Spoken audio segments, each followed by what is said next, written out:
우리 옆 사람과 사랑하는 눈빛과 마음과 목소리로 인사하도록 하겠습니다. 오늘 주님이 주신 멋진 날입니다. 네, 앞과 뒤와 이렇게 앞뒤 옆 어디 누가 있는지를 보시면서 주님이 주신 멋진 날입니다. 반갑습니다. 네. 한 주를 예배로 시작할 수 있음이 참 감사합니다. 할렐루야. 여러분 천국을 누리시기를 소망합니다. 천국을 누리시기를 소망합니다. 지난주 제목이 뭐였어요? 천국을 누리고 계십니까? 라는 제목이었어요. 그래서 이제 포도원에 일하러 왔던 일꾼들 얘기를 하면서 누가 한 달란트를 받고 누가 더 많이 받고 누가 적게 받고가 중요한 게 아니라 그 상황과 환경이 중요한 게 아니라 내 마음가짐이 중요한 거였다. 천국이라는 것은 내가 어떤 마음가짐을 가지고 살아가느냐. 그 첫 번째가 뭐였습니까? 감사하고, 두 번째는 뭐였어요? 자족하는 마음이었어요. 그런데 감사하고 자족하는 거 믿지 않는 사람들에게도 있는 거예요. 믿지 않는 사람도 감사합니다. 그리고 자족합니다. 성품 자체가요, 굉장히 고난 가운데 살았던 사람들은요, 실제 예를 들면 이런 거죠. 뭐 필리핀 같은 데 한번 다녀오고 나면 저희 이번에 아들 셋을 데리고 필리핀을 갔다 왔잖아요. 한 3일 동안 막내가 씻을 때 죽을 뻔했어요. 왜냐면 따뜻한 물이 안 나오잖아요. 아무리 필리핀이 열대 지방이라도요, 찬물로 씻는 게 쉽지는 않을 거예요, 그 어린 나이에. 그래서 한두 번은 혼이 나기도 하고 물을 갖다 들이부었죠, 결국에는. 그랬더니 막 죽는다고 소리를 지르는 거죠. 막. 그런데 참 사람은 무서운 동물인 게요, 적응해요. 4일째가 됐더니 물 샤워를 하고 자겠다고, 더우니까 자기가 스스로 물 샤워를 하겠다고 하면서 엉덩이는 이만큼 빼고, 등이랑 이 배에 물이 묻었을 때 어떻게 되는지 아시죠? 엉덩이는 이만큼 빼고 머리 끝에만 물을 막 이렇게 붓는 거예요. 적응하더라고요. 그런데 첫째, 둘째는 생각보다 빨리 적응을 해요. 그리고 약간 객기가 있다 보니까 자기는 할 수 있대 그러면서 갑자기 물을 막 들이붓는데 아세요? 이 소리가 나는 거예요. 부을 때는 객기로 자기는 할 수 있대. 부어. 그리고 나서는 그리고 이제 꾀가 좀 있는 둘째는 막 그 손을 이렇게 담궈. 그러면 차가워지잖아요. 그거를 그렇게 하고 나서는 물을 부어요. 그래도 차갑죠. 어쨌든 그렇게 했어요. 그렇게 해서 따뜻한 물 쓰지 않고 있는 한 일주일 넘게 있는 기간 동안에 찬물로만 아침 저녁으로 샤워를 하고 그렇게 하고 돌아왔습니다. 그런데 제가 이제 첫째, 둘째만 데리고 돌아왔거든요. 돌아와서 그날 저녁에 한 10시 정도 됐어요. 아침 8시에 출발해서 저녁 10시에 도착을 했으니까 그래도 씻고 자야겠다 하고 이제 들어가서 씻는데 저희 아이 입에서 처음으로 저희 욕실을 향한 감사가 터져 나오는 거예요. 엄마, 따뜻한 물이 나와요. 너무 따뜻해요. 그러면서 이렇게 샤워기를 꼭 끌어안고 따뜻한 물이 흐르는 상태에서 홀딱 벗고 흐르는 상태에서 이러고 서 있는 거예요. 뭐 하냐? 그랬더니 따뜻해요. 그리고 한국은 돌아왔을 때 좀 이렇게 서늘하더라고요. 그때는 좀 서늘해가지고 따뜻해요. 그래서 상황에 따라서 사람들은 감사합니다. 그러니까 하나님을 믿는 사람만 감사하고 그런 게 아니라 감사하고 자족하는 그런 삶을 살아가요. 그런데 되게 중요한 거, 천국을 누리고 계십니까에 되게 중요한 거 세 번째가 바로 뭐였냐면, 세 번째는 바로 믿음이었어요. 믿음. 여러분, 감사와 자족만 기억나지 않길 바래요. 믿음입니다. 이 모든 상황을 누가 알고 계신다? 하나님이 알고 계신다. 나를 부르신 분이 누구이다? 이 포도원의 주인이 선하고 가장 공평하고 가장 위대하며 가장 아름다운 하나님이다. 나의 삶을 인도하시는 분이 누구이다? 하나님이다 라는 믿음이 있은 그 믿음을 근거로 하는 감사와 자족입니다. 좀 다른 건요, 어려운 환경 가운데 있다가 차가운 물로 씻어야 됐다가 뜨거운 물이 나오는 상황적인 감사가 아니라는 거예요. 내가 원래 없었는데 생겨서 감사해. 그리고 자족도 때로는 이런 자족이 있습니다. 내 것을 만족하는데 남보다 내가 좀 더 나은 환경이야. 내가 팀이 배치됐는데, 소풍 가는 팀이 배치됐는데 내 친구는 진짜 친한 사람이 아무도 없는 팀이랑 배치가 됐어요. 근데 나는 좀 친한 사람이 있는 팀이랑 배치가 됐어요. 그러면 어때요? 자족합니다.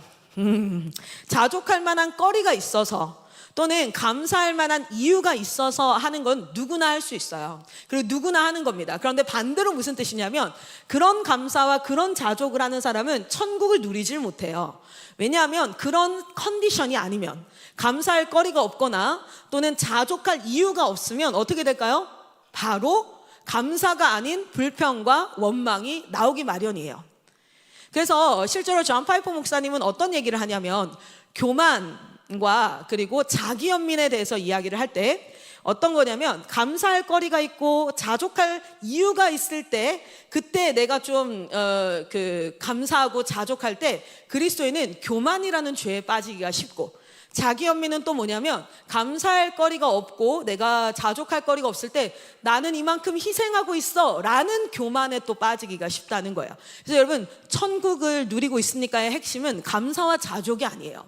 감사와 자족은 나타나는 현상이지만 그 감사와 자족의 이유가 뭐였냐면 포도원 일꾼에 있어서 한 달란트를 줬으니 한 데나리온을 줬으니까 나도 한 데나리, 이게 아니라 상황이 아니라 컨디션이 아니라 무엇이라는 거예요? 믿음입니다. 이 모든 상황에 부르신 자가 누구이다? 하나님이다. 내 삶의 주인이 누구시다? 하나님이다. 하나님은 이 모든 상황 가운데 주인 되신다. 할렐루야. 그 믿음으로 말미암아, 그래서 포도원 일꾼들을 훈계하고 가르치고 너 나가 임마는 안 했는데, 야 내가 너한테 잘못한 게 뭐니? 라고 얘기했을 때, 내가 너한테 지키지 않은 약속이 있어? 라고 얘기했을 때 그때 그가 이렇게 얘기하지 않았어요. 너 감사할 거리가 없어? 자족할 거리가 없어? 이렇게 얘기한 게 아니라 내가 하나님이 어떤 분인지에 대해서 말씀하세요. 그렇죠? 내가 너에게 지키지 않은 약속이 있니? 내가 선하지 않고 내가 악한 이유가 있니? 나는 그렇지 않다. 너는 나를 악한 자로 생각했구나 라는 부분인 거예요. 그래서 여러분, 우리가 천국을 누리고 계십니까? 의 핵심은 무엇입니까? 하나님이 누구인가가 여러분의 삶 가운데 끊임없이 선포되어지고 믿어지고, 그래서 감사할 거리가 없을 때 감사할 수 있기를 축복합니다. 이유가 무엇입니까? 감사할 원인이 아니라, 감사할 이유가 아니라 하나님 때문인 줄 믿습니다. 그래서 우리는 세상의 불공평함을 가지고 억울함과 원망과 또는 사람들의 말과 상황에 따라서 어려움을 겪어요. 저도 동일하게 겪습니다. 이런 이야기를 하고 있는 제가 되게 괜찮은 사람이라서 누가 무슨 말을 하든지 간에 나는 억울하지도 않고 괜찮고 이런 게 아니에요. 저도 동일하게 그것을 겪고 있는데, 여러분 기억할 것은요, 시편 1편을 잘 기억하세요. 복 있는 사람은 악인의 길을 따르지 아니하고 죄인의 길에 서지 아니하며 막 이렇게 있죠. 그런데 여러분 기억해야 될 건, 우리는 항상 용서받은 죄인이기 때문에 우리 안에는 의인의 모습이 있어요. 말씀을 공부하고 배우고 순종하고 그 삶을 살아가면서 의인의 길을 따르고자 하는, 성령님을 영접한 사람은 의인의 모습을 따르고자 하고 의인의 모습이 있습니다. 그런데 동시에 우리 안에는 뭐가 있다는 것도 알라고 사도 바울은 얘기해요. 악인의 길도 있다는 걸 알라는 거예요.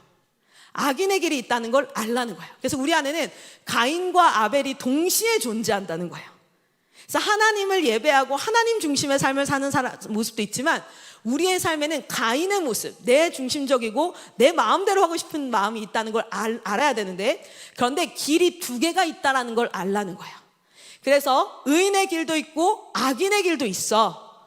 그렇기 때문에 여러분, 우리가 죄를 안 짓고의 결과가 아니라 지금 여러분이 어디 서 있는지를 하나님께서 알게 하실 때 깨달으시기를 축복합니다.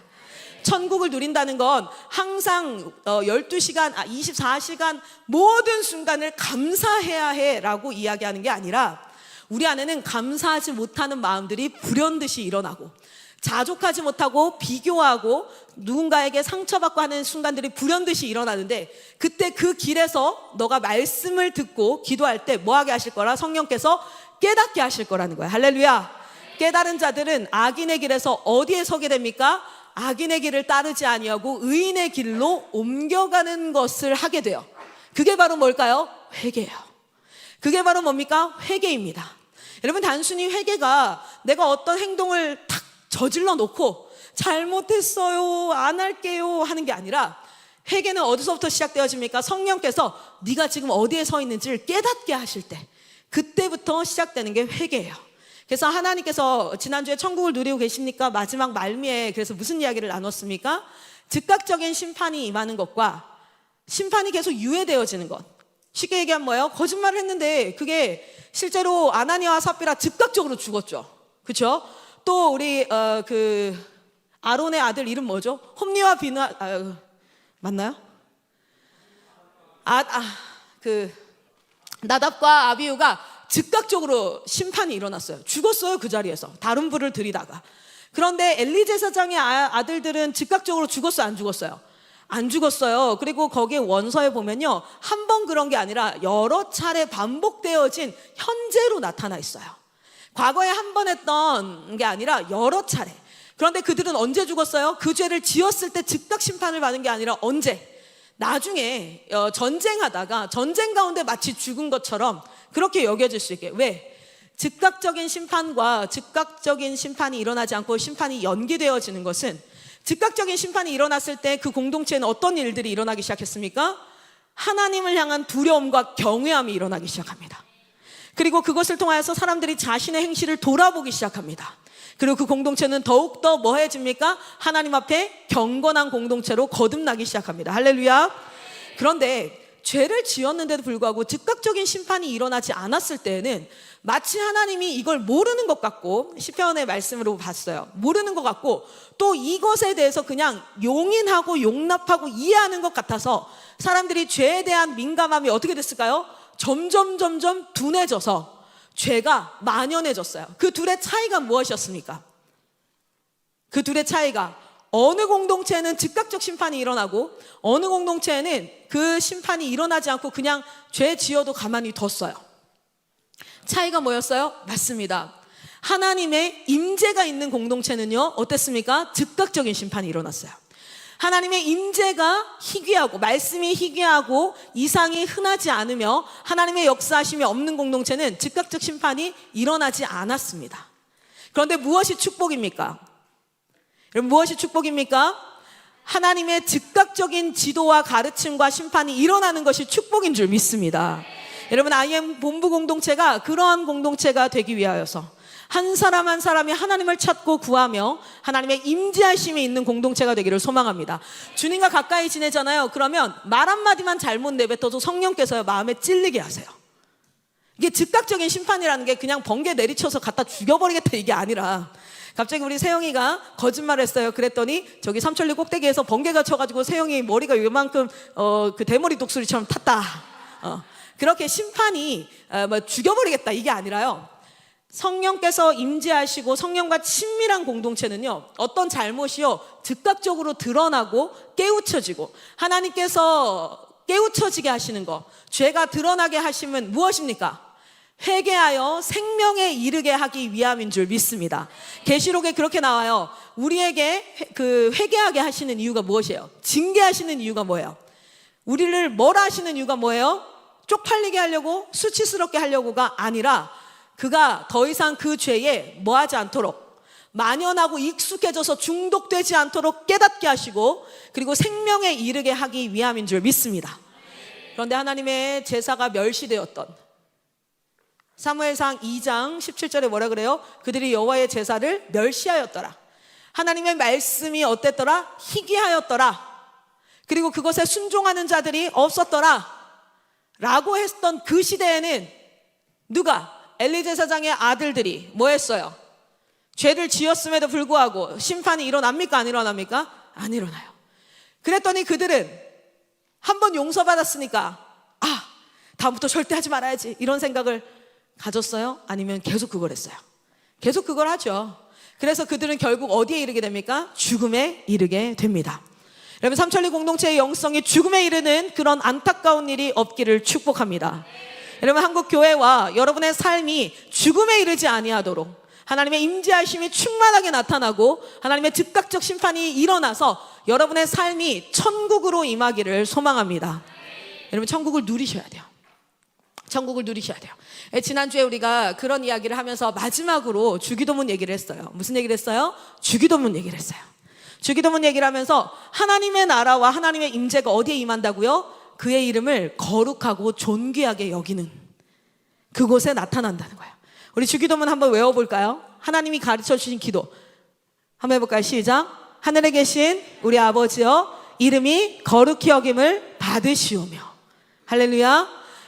하늘에 계신 아버지, 이름이 거룩히 여김을 받으시오며. 그 사실은 저는 개역개정으로 외우긴 하지만 그 전 버전을 좀 더 명확하다라고 생각하는 게, 하나님이 스스로를 거룩하게 하시는 그것은 원래 거룩하셔요. 그런데 하나님이 나는 원래 거룩해. 근데 너희도 뭐 하라 그랬어요? 나를 거룩히 여기라고 명령하신 부분이 맞거든요. 그런데 이제 개역개정 버전으로 좀 보면 마치 이제 거룩히 이렇게 뭐 이렇게 그 하나님 스스로가 거룩히 여기시는 것처럼 이렇게 나오는데, 사실은 우리가 하나님의 이름을 거룩히 여길 때 그때 어떻게 합니까? 하나님의 나라가 이 땅 가운데 임하는 줄 믿습니다. 그 이 땅이 되게 넓은 지구와 우주가 아니라 제일 먼저는 그 이 땅이 어디예요? 가슴에 손을 얹어보세요. 가슴에 손을 얹어보세요. MK도 가슴에 손을 얹어보세요. 뭡니까? 이 땅입니다. 이 땅에 여러분이 하나님의 이름을 거룩히 여길 때 이 땅 가운데 누가요? 하나님이 임하시는 줄 믿습니다. 그때 하나님이 여러분의 삶을 통치하실 때에 즉각적인 심판도 일어나는데, 그것은 얼마나 감사한 일인지 모르겠어요. 그래서 여러분이 천국을 누리시기를 소망합니다. 우리 지난주에 우리 그 말씀을 가지고 같이 나눴고요. 지난 한 주간 여러분의 삶 가운데 천국이 누려졌는지, 아니면 맨날 듣는 말씀이니까 하고 간과되어졌는지를 한번 돌아보십시오. 하나님은 매 순간순간 여러분을 인도하고 계세요. 무엇으로 인도하고 계세요? 말씀으로 인도하고 계세요. 할렐루야.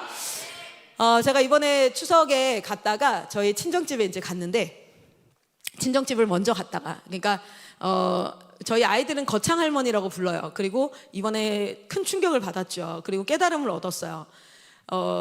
제천 할머니가 있고 거창 할머니가 있는데, 거창 할머니가 저의 엄마라는 사실에 충격을 받은 거죠. 물론 첫째는 그걸 알고 있지만 둘째, 셋째는 저에게 엄마가 있다는 것이 굉장히 충격이었나 봐요. 그래서 제가 계속 이 친구들은 이제 제천 할머니를 되게 좋아해요. 제천 할머니 집에 가고 싶다 해서 나는 엄마랑 있을 거니까 니네들끼리 가 이랬더니 되게 충격 먹은 상태가 된 거. 엄마가 엄마랑, 이 사람은 그냥 엄마인데 왜 이 사람의 엄마가 있지? 저분은 할머니인데 왜 엄마지? 이게 촌수에 막 혼란이 왔을 거예요. 이건 어떻게 통역을 하시나 모르겠어요. mothers, 뭐라고 해야 돼 이거를? 자, 어쨌든 이제 그렇게 갔는데, 저희 어머니는 아침, 점심, 저녁 이제 식사를 차려 주시겠잖아요. 그래서 제가 또 이렇게 임신도 하고 있으니까 설거지 하지 마, 뭐 하지 마 하면서 이제 밥을 차려 주시는 거예요. 그리고 저가 너무 피곤해가지고 사실 저는 좀 이렇게 밖에 이렇게 누워 있고 하는데, 셋 중에 한 아이가 레고를 만들고 있었어요. 레고를 열심히 만들고 있는데 이제 밥이 차려진 거죠. 그럼 뭐 해야 됩니까, 여러분? 밥을 먹어야 되죠. 그러니까 아빠가 와가지고 밥 먹어 이렇게 얘기했어요. 그런데 얘는 레고를 계속 만들고 싶은 거예요.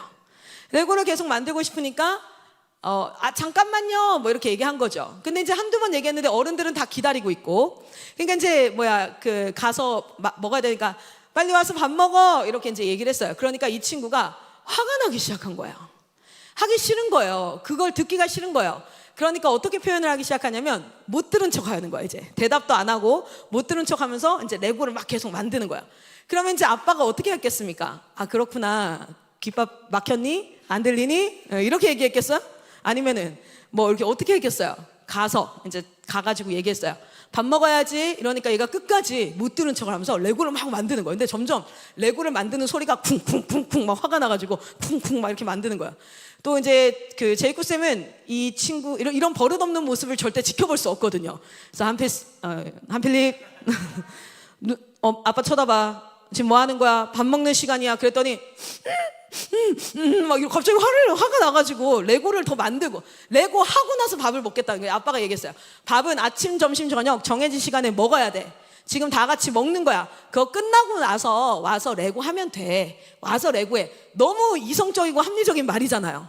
그런데 얘는 그게 안 들리는 거야. 어때요? 그냥 지금 now 이걸 완성을 해야겠다는 거야. 그래서 계속 못 들은 척하면서 이제 만드니까 제이콥 쌤이 이제 딱밤을 이제 일어나서 와 그랬더니 못 들은 척하면 이제 딱밤을 때리든지 아니면 일어나 그래서 혼나기 시작하는 거죠. 여러분 잘 보세요. 제가 이 상황을 이렇게 한번 보면서 어떤 생각을 했냐면, 여러분 실질적으로 필립의 입장에서는 이게 너무 부당한 거예요. 나는 레고를 하고 싶다고, 배 안 고프다고, 안 먹고 싶다고, 그냥 레고 하겠다고, 나중에 배고프면 먹겠다고, 이런 상황이잖아요. 그런데 제이콥 쌤은 지금 뭘 얘기하고 있는 거예요? 밥은 아침, 점심, 저녁 정해진 시간에 가족들이 다 같이 먹는 시간에 먹고, 그리고 나서 이걸 하면 된다라는 거잖아요. 그렇죠? 이 두 상황을 보면서 제가 무엇이 깨달아졌냐면, 천국이 깨달아졌어요. 갑자기 레고랑 밥 먹는 거랑 천국. 그게 어떤 이야기였냐면, 과연 아빠가 그러면 필리비한테 그래 그러면 너가 레고 하고 나서 나중에 먹어 라고 이야기했으면 필리비는 행복해지는 걸까요? 한번 잘 생각해 보세요. 아빠가 내 말을 들어줬어. 와 너무 고맙다. 레고 재밌겠다. 근데 여러분 잘 보십시오. 실질적으로 그 순간 단편적으로 내 뜻이 이루어졌을 때에는 행복할지 몰라요. 기쁠지 몰라요. 근데 여러분 잘 보세요. 자기가 어떤 규정에 순종하는 연습, 마음을 꺾는 연습을 계속해서 하지 않으면 나중에는 그 마음을 자기 스스로도 꺾을 수 없는 단계가 옵니다. 그게 바로 뭐냐면 어떤 일들에 내가 분노가 조절이 안 된다든지 이게 계속해서 내가 어떤 행동을 하게 되어지면 그 행동의 힘이 굉장히 강해져요. 나중에는 내가 그걸 조절할 수 없게 되어지는데, 많은 아동학자들이 무엇이라고 얘기하냐면 아이가 학교를 가고 싶지 않다고 얘기할 때, 밥을 먹고 싶지 않다고 얘기할 때 어떻게 해야 됩니까? 라고 물으면 이렇게 얘기하는 거예요. 이 친구들한테 실질적으로 지금 이 이야기를 들어주면 그 순간에는 이 아이들이 만족하고 좋아하는 것처럼 보이겠지만, 생각해 보십시오. 우리는 아이들을 성인으로 양육하고 있습니다. 성인이라는 건 자기 스스로 할 수 없는 사람이 스스로 할 수 있는 일을 할 수 있도록까지 도와주는, 우린 교육자와 양육자의 입장이에요. 그래서 아이들을 혼낼 때는 20년 뒤를 생각하고, 이 아이가 학교 갔을 때, 직장 갔을 때, 성인이 됐을 때도 이 행동을 해도 되면 그러면 그것을 용납해 주세요. 그런데 그 행동을 계속해서 하면 안 되면 그것은 지금 고쳐야 될 일입니다. 이게 무슨 말이냐면 좀 어렵지만 잘 보세요. 이런 거예요. 얘가 실제로 학교 가기 싫어요 라고 얘기를 했을 때, 그래 너무 아파요, 피곤하고 힘들어요, 학교 가기 싫어요, 수업 시간 너무 많아요, 그랬을 때 그걸 들어줄까 말까, 아니면은 좀 들어주다가 얘가 언젠가는 갈 수 있게 도와줄까, 이런 것들은 뭐냐면 얘가 20살이 돼서 어른이 됐는데도 저 직장 가기 싫어요, 저 아닌 것 같아요, 이렇게 얘기했을 때 그게 돼요 안 돼요? 그렇게 하면 돼요 안 돼요? 안 되죠. 성인이 됐을 때도 그게 안 되면 지금도 그게 안 돼야 된다는 거예요. 그래서 그것을 꺾어서 내가 지킬 수 있도록 해주는 것, 그것이 훈련이고 그것이 진짜 아이들이 나중에 궁극적 행복을 추구할 수 있게 된다는 거예요. 여러분, 그 순간에 그냥 제이콥 쌤이 이렇게 얘기할 수 있었어요. 그 환경이 바뀌는 거죠. 그래 그럼 너 나중에 먹어, 우리끼리 먹을 테니까 나중에 먹어, 나중에 얘가 먹는다 했을 때 차려주는 거야. 그럼 얘는 항상 어떻게 해야 될까요? 지가 먹고 싶을 때 먹어야 되고 우리는 항상 그걸 차려줘야 돼. 그래서 자기를 항상 만족시켜줘야 돼. 그런데 그렇게 하다가 어느 날 아침 점심 저녁만 차릴 거야, 너 나 이제 못 먹어, 그러면은 뭐가 되는 겁니까? 결핍이 되는 겁니다. 그래서 뭐가 되어져? 왜 나한테 그렇게 안 해주지? 이렇게 되는 건데, 실질적으로 이 친구를 훈련을 시킬 때 지금은 당장 눈물이 나고 어렵지만 이 규정에 이 아이가 딱 들어가서 순종할 수 있도록 가르치고, 그렇게 하다 보면요 나중에는요 그런 생각을 아예 못해요. 어떤 생각을 못하냐면 먹기 싫어요 이게 아니라 몇 번을 하다 보면은 그냥 먹어야 돼, 그럼 가. 그러면 이 친구에게는 사실은 지금 이 순간은 어떤 마음이 임하죠? 지금 이 순간에는 레고 하고 싶은데 밥 먹으라 그래, 힘들어, 짜증나, 마음이 힘들어, 이렇게 돼요. 그런데 제가 훈련받은 아이들, 이제 한 7살, 8살, 9살 된 아이에게는 야 밥 먹어야지, 그러면 그거 내려놓고 그냥 와요. 와서 밥 먹고 가서 하면 되지 뭐. 그러면 이 아이 마음은 어떨까요? 이 아이 마음은 짜증이 없어요, 불평이 없어요, 그냥 It's okay, 별 상관없는 게 되는 거예요. 그렇게 되게 만드는 것. 처음에 자연인 상태가 어떤 상태인 줄 아십니까? 죄인의 상태로 태어나요. 인간은 자연인 상태, 지금 여러분 말씀이다, 우리가 어떤 훈련이 되지 않은 죄인의 상태는 어떤 상태냐면 내 마음대로 하고 싶다는 거야. 내 마음대로. 그리고 자기의 시야에서 나 레고 먼저 하는 게 낫겠어, 밥 먼저 먹는 게 낫겠어, 자기의 시야에서 결정하고 그냥 그 상태. 그런데 그 상태를 계속해서 강화하면 점점 더 이 사람은 어떻게 될까요? 불행해집니다. 왜냐하면 하고 싶은 게 항상 바뀌거든요. 그리고 하고 싶은 걸 항상 할 수가 없거든요. 그런데 이 마음에 주변의 컨디션이 아니라 어떤 일들의 기준이 있을 때 그 기준을 지켜가는 순종의 연습을 하면 처음은 내가 굴복되는 것 같아요. 여러분, 부모님이 어떤 명령을 하면, 또는 어떤 기관에서 밑에 이제 기관에 속한 사람에게 명령을 하면요, 훈련되지 않는 사람의 특징이 어떻습니까? 굴복당하는 것 같아요. 나를 막 억누르는 것 같아요. 나의 자유를 인정하지 않는 것 같아요. 그런 마음이 막 올라와요. 그래서 뭐 한 거예요? 아빠가 어떤 얘기를 할 때 못 들은 척 한다든지, 아빠가 무서우면 듣긴 들어요. 듣긴 듣는데 갈 때 어떻게 해요? 막 이렇게 아파라 아파요. 막 꿍꿍꿍꿍 거리면서 문 꽝 닫고 자기가 듣긴 듣는데 내가 지금 열 받았다는 걸 표현을 하고 싶은 거야. 그런데 그거는 7살 난 6살 난 아이나 어른이나 동일하게 죄인에게 나타나는 현상인데, 왜 그런 현상이 나타나요? 죄인에게 나타나. 하나님이 원래 본연의 모습으로 창조했을 때는 그렇지 않았는데 죄를 지었다는 건 결국 뭡니까? 하나님 중심이 아니라 내 중심이 되었다는 거야. 그 내 중심이 되었다는 건 아주 작은 삶의 현장에서 다 나타나는데 우리는 어떤 명령에 순복하는 걸 거부합니다. 어떤 명령에 순복해야 되는 그 상황을 거부해서 자기 중심성을 강화하는, 내가 하고 싶은 대로 할 건데 라는 것을 강화하는 형태로 삶을 살아가요. 그래서 마치 누가 명령을 하면 어떤 생각이 드는 거예요? 굴복당하는 것 같고, 수치당하는 것 같고, 내가 무시당한 것 같고, 나를 인정하지 않는 것 같고 막 이렇게 해요. 그런데 여러분, 지혜 있는 자들은 그 상황 가운데 무엇을 볼 수 있어야 됩니까? 그 상황 가운데 옳은 것을 분별할 수 있고, 내 감정을 따르는 것이 아니라 그 옳은 것을 추구하고 그것을 끝까지 해낼 수 있는 힘이 주어진다는 거예요. 할렐루야. 여러분 한번 보세요. 요한복음 3장 19절입니다. 요한복음 3장 19절.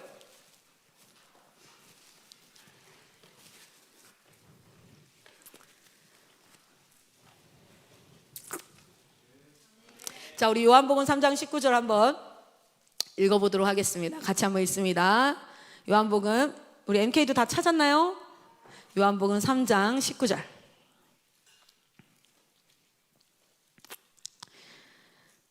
사실은 되게 간단한 문제였어요. 필립이 마음에 천국이 임하는 방법. 그냥 아빠 말에 네 하고 밥을 먹었으면 돼요.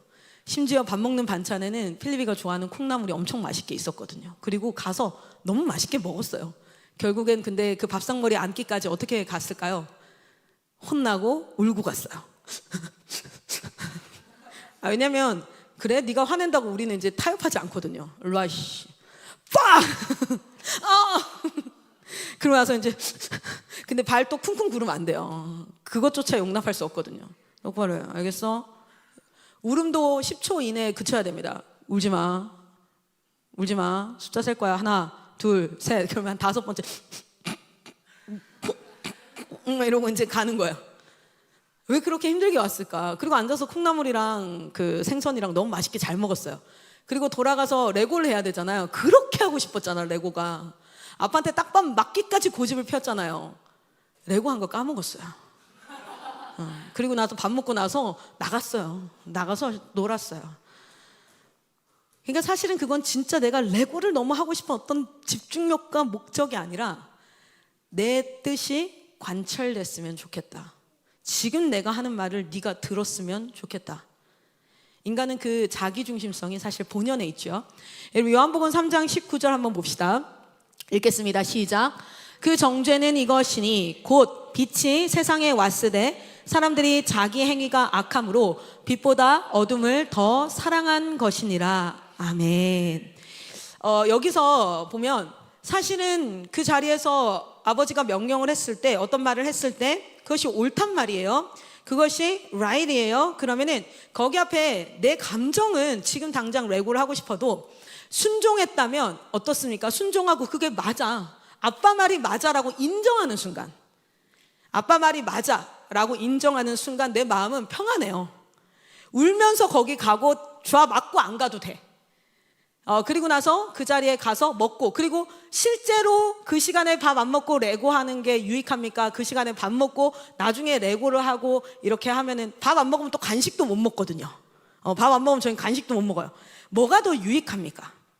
그러니까 뭐냐면 아까 제가 천국에 대한 이야기를 잠깐 나눴죠. 여러분의 상황 가운데서도 잘 보십시오. 주변 컨디션이 내 말을 들어주냐, 내가 옳은가, 이걸 이렇게 해야 되냐 말아야 되냐, 이 주변 컨디션이 중요한 게 아니라 이 상황을 인도하시는 하나님 앞에 옳은 것을 택하고 그 옳은 것을 내 감정이 반대한다 할지라도 내가 그 옳은 것 앞에 이것을 걸어갈 수 있는 힘은 어디서 나옵니까? 이것을 나에게 주신 분이 하나님이라는 믿음에서 나오는 줄 믿습니다. 그러니까 실제로 자녀 양육에서 굉장히 중요한 게 뭐예요? 부모가 자녀로부터 존경받는 거예요. 아빠 말이 맞아. 엄마 말이 맞아 라는 그 믿음과 신뢰만큼 아이들은 어떻게 될 수 있어요? 순종을 할 수 있어요. 그래서 우리가 이걸 보면, 자, 요한복음을 한번 보세요. 그런데 우리의 마음 상태가 예수님이 처음 딱 이 땅에 오셨을 때에, 그러니까 그때 오셨을 때 어둠 가운데 빛으로 오셨을 때에 어떤 상태였냐면 빛이 세상에 왔어요. 요한복음 3장 19절에. 그런데 사람들이 자기 행위가 악함으로, 자, 지금 여러분의 마음 가운데 하나님이 오셨어요. 하나님이 오셨어요. 아멘? 근데 여러분이 아멘 뜻 뭔지 모르죠. 여러분은 지금 느끼는지 모르겠지만 지금 하나님의 말씀으로 여러분께 오셨어요. 지금 클라라 선교사가 몇 가지 말을 가지고 여러분에게 이야기하고 있는 것이 아니라 자기 아들 예화 들어서 여러분 설득하려고, 여러분 좀 도덕적인 관념과 이런 것들을 세워주려고 지금 권면하고 있는 것이 아니라 요한복음 3장 19절이라는 말씀이 생명이 되셔서 여러분에게 오셨어요. 할렐루야.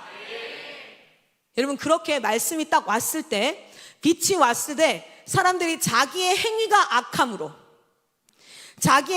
악함으로 빛보다 무엇을? 어둠을 더 사랑한 것이라. 여러분에게 하나님의 말씀이 딱 임할 때에 성령, 그러니까 하나님을 만나지 못한 자들은 어떤 상태라는 거예요? 하나님의 말씀이 임할 때에 자신의 지금까지 행위가 악하기 때문에 뭐 하다는 거예요? 하나님의 그 빛보다, 하나님보다 무엇을 더 사랑한다? 어둠을 더 사랑한다. 이 시간에 뭐 합니까? 하나님 말씀이 여기서 겉도는 사람, 마이크 소리가 겉도는 사람, 또는 그냥 리스너로서 듣고 있는 사람, 이게 소극적으로 다 뭡니까? 빛보다 어둠을 사랑하는 모습이에요. 그리고 설령 그 말씀이 귀에 들리고 이해가 되어도 또 방해가 있죠. 뭐가 있습니까? 여러분, 실제 우리가 사역을 하다 보면요, 옳은 말을 하고 있는데 저 선교사가 예를 들어 유영이가 저에 대한 마음이 너무 안 좋아요. 저에 대한 마음이 너무 안 좋아요. 근데 제가 설교를 해요. 근데 그 설교가 어떻습니까? 옳은 말씀이에요. 그런데 이게 들릴까요, 안 들릴까요? 귀로 들리고 안으로 들어오지만 뭐가 됩니까? 안에서 또 이중막이 하나 있어요. 뭐냐면 서로의 관계 안에서 뭐 합니까? 거부하는 거죠. 저 사람 말이 맞는데, 그런데 어떻다는 거예요? 저 사람 행실은 나한테 이렇게 했고 저렇게 했고, 그래서 그걸 또 막는다든지. 실제로 제가 어떤 경험을 하냐면, 제가 설교를 하는 사람이잖아요. 그리고 나서 설교자 학교라고 해서 우리 누구죠? 상우쌤, 그리고 우리 헨리쌤, 또 여기 뒤에 있는 여러 선교사님들을 설교자 학교로 훈련을 해요. 그리고 우리 선교사님들이 화요 예배 때 이제 설교를 서죠. 그러면 그 말씀이 제게 하나님의 말씀으로 들리지 않고 내가 가르쳤던 학생이 설교를 하는 그것으로 평가하고자 하는 마음이요, 너무 자연스럽게 제 안에 딱 있어요. 그래서 하루는 제이코 선교사님이 저한테 이러는 거예요. 헨리 선교사의 설교가 아니라 하나님의 말씀으로 들어야 된다고. 저걸 하나님의 말씀으로 들어야 된다. 제가 그때 맞아, 내가 제임스 선교사님 또 에반 선교사님 설교로 섰을 때 저걸 에반 선교사의 말이 아니라 하나님 말씀으로 들을 줄 알아야 되는 것, 그것이 나에게 또 되어져야 될 훈련이구나, 그때 이렇게 깨달았거든요. 뭐냐면 하나님의 말씀이 딱 임하면 그것이 안 들리는 사람이 있어요. 안 들리고 겉돌고. 그런데 두 번째는 어떤 사람? 들려오는데 그것을 방해합니다. 아예 길가에 뿌려진 거면 다 날아가 버리는데 뭐예요? 돌짝밭에 뿌려지면 염려와 걱정과 근심으로 이것을 막는다 그랬죠. 뿌리 내리는 걸 막는다 그랬죠. 말씀이 들어오긴 들어오는데 그 사람과의 관계, 그 사람과 형성되어진 여러 가지 일들을 통하여서 뭐 하는 거예요? 말씀이 막혀요. 그래서 우리는 이 예배의 자리에서 항상 내 마음을 준비하고 하나님의 말씀, 이 모든 방해를 뚫고 하나님의 말씀에 집중하는 그 시간이 기도의 시간입니다. 그래서 여러분, 예배드리기 전 기도가 얼마나 중요한지 몰라요. 마음을 준비하고 하나님 앞에 이렇게 가야 돼요. 자, 그런데 예수님이 빛으로 이 땅 가운데 딱 처음 왔을 때에 사람들은 어떤 상태였다? 자기 행위가 악하기 때문에 이 마음을 개경하거나 그런 과정이 전혀 없었기 때문에 기본적으로 어떤 상태다? 빛보다는 어둠을 더 사랑하는 상태. 여러분, 여기 영어 성경을 보면 This is the verdict 이렇게 나와요. 그러면 이게 뭐냐면 대심원들의 평가가 이런데, 이런 뜻이에요. 대심원들이, 그러니까 지금 네 상태를 평가해 보면 뭐냐면 light has come into the world. 그 빛이 이 땅 가운데 딱 왔거든. 그런데 but people love the darkness. 사람들은 어둠을 더 사랑해. instead of the light. 빛보다. 왜 그래? 그들의 행동들이 뭐와 같기 때문에? 악하기 때문에. 인간은 죄 중에서 태어났어요. 그래서 기본적으로 죄인의 시스템이에요. 그럼 아까 딱 그 상태인 거야. 필립이 상태인 거야. 뭐냐면 사실은 자기의 마음이 무엇을 사랑하면 돼요? 나의 위에 있는 권위자, 그리고 하나님이 주시는 말씀을 사랑하면 돼요. 그리고 그것을 내가 평가의 기준이다, 내가 이게 옳은가, 내가 이것을 들어야 될까 말아야 될까의 선택권이 있는 것이 아니라 나는 하나님의 백성이다. 할렐루야. 그렇게 해서 그 말씀 앞에 뭐 하면 됩니까? 순종하면 천국이 임합니다.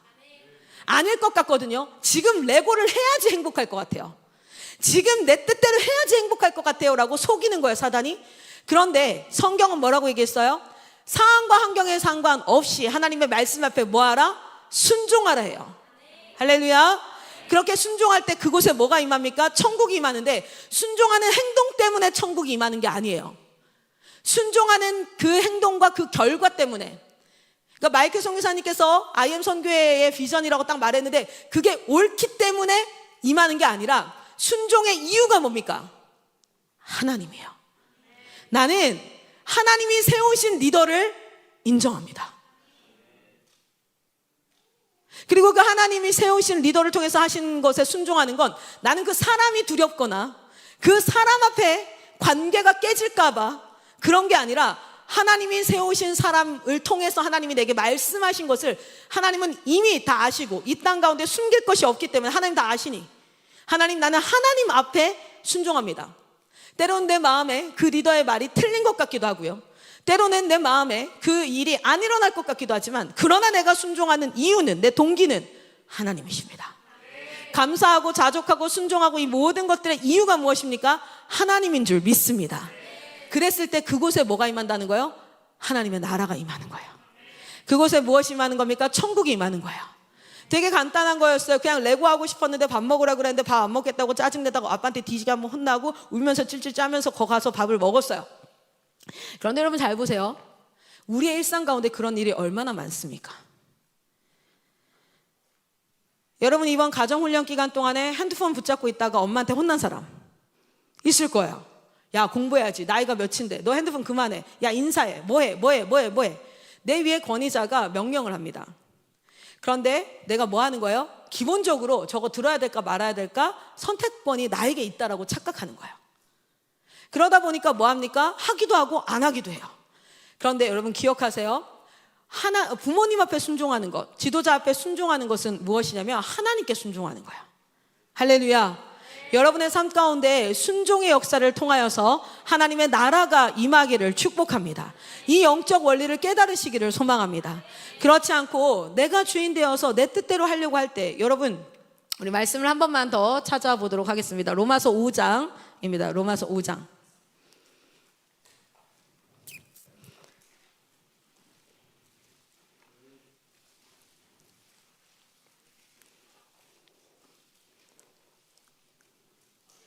사실은 우리가 모르겠으면 물어야 돼요.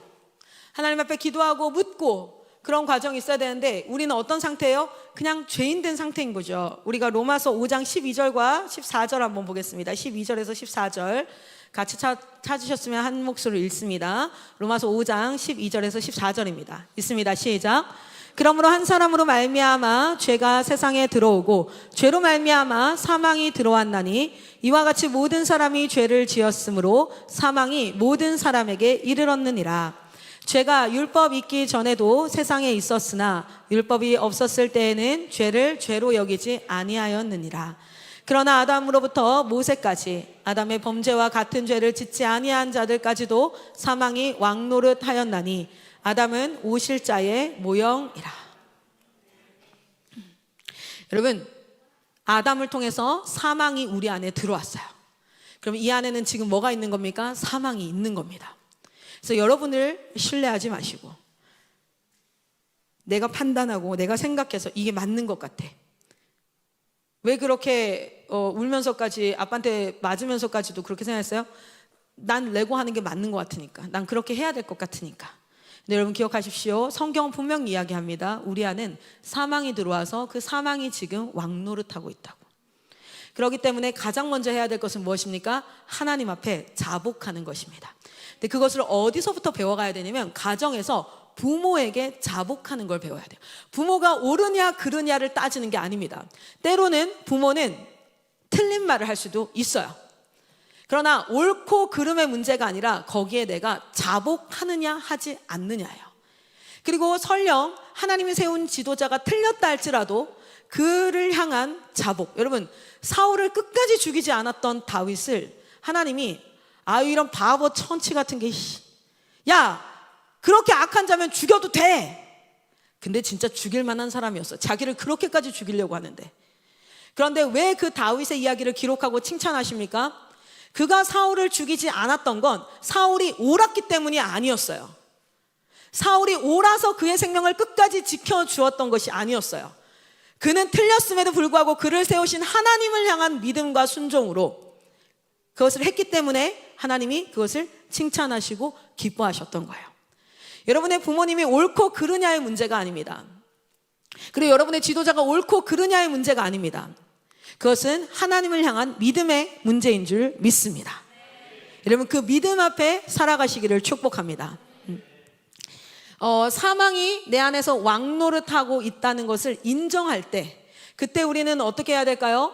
나를 신뢰하는 것이 아니라 말씀을 신뢰하는 것으로 그리고 하나님 앞에 기도함으로 나아가는 것으로. 그런데 그 훈련의 시작은 어떻게 된다고요? 각 가정에서 부모에게 순종하는 것으로 시작되어져요. 그래서 10계명의 처음과 끝은 어떻게 이어지죠? 첫 번째가 뭐예요? 나 외에 다른 신을 섬기지 말라. 여러분 이것은 기독교를 편협한 종교로 이야기하는 원인 중에 하나예요.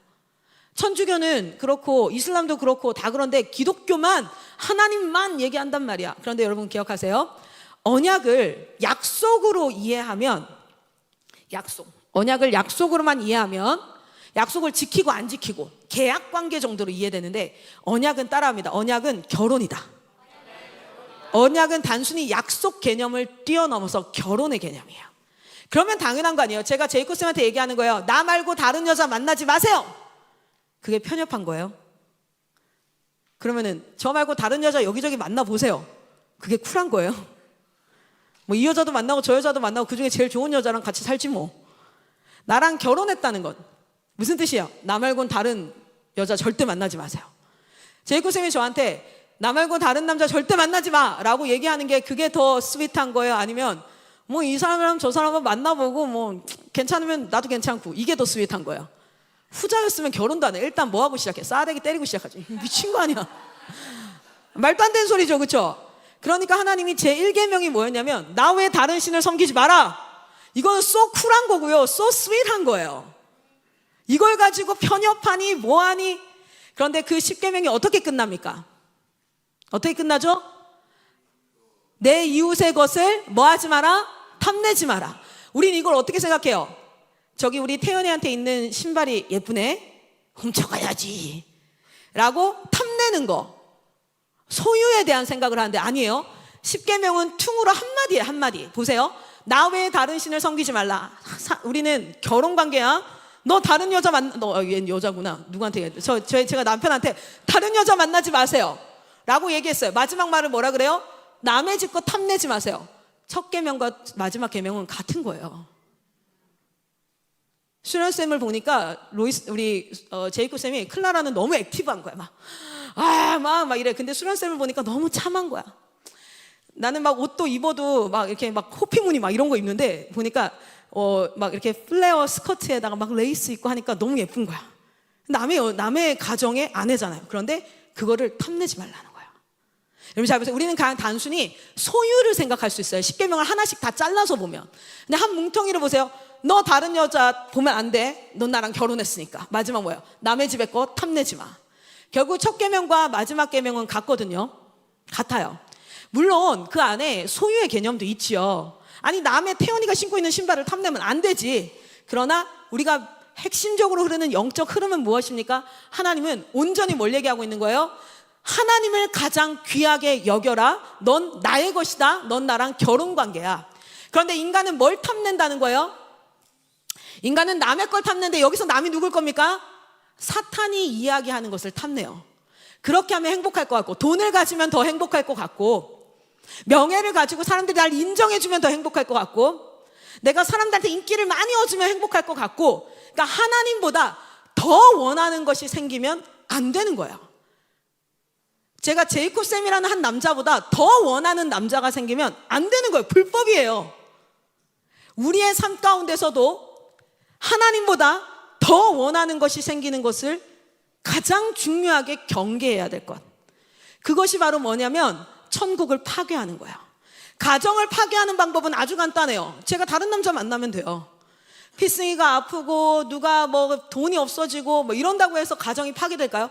가정이 파괴되는 건 부부관계가 깨어지면 되는데, 깨어지는 건 뭡니까? 내가 다른 남자를 만나는 거야. 저기가 다른 여자를 만나는 거야.